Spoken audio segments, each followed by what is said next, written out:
gawa ng fake headlines para mapunta ka sa online shops dahil may commission sila to earn or just to gain more followers. Meron ring mga intentional na fake stories in order to destroy someone's reputation. Do we need to make a fake news law?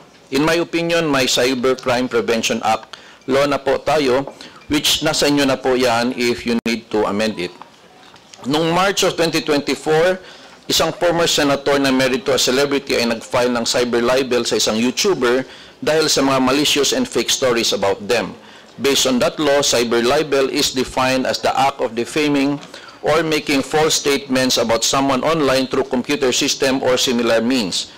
So I do believe that the law is already there and functioning as it is.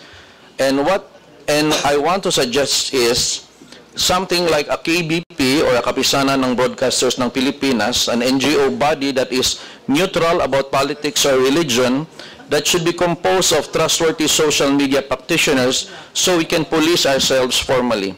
Such NGO body is where we can ask assistance regarding a certain controversial post. Such NGO body can also assess if it's freedom of speech or fake news. Such NGO body can issue warnings and reminders to the influencers in question if seen necessary. That is what we lack, because what we have now are just AI that detects posts that are against community standards. And usually, if you report an influencer, it's hard to talk to a person in charge, but what we have are automated reporting system only. I do believe if we can make this kind of neutral body with the guidance of KBP, we can lessen the fake news, solving the issues without much hassle of filing cases in the court. But of course, for extreme cases, a person can still use the cybercrime law, which is already available. Thank you very much, Your Honor.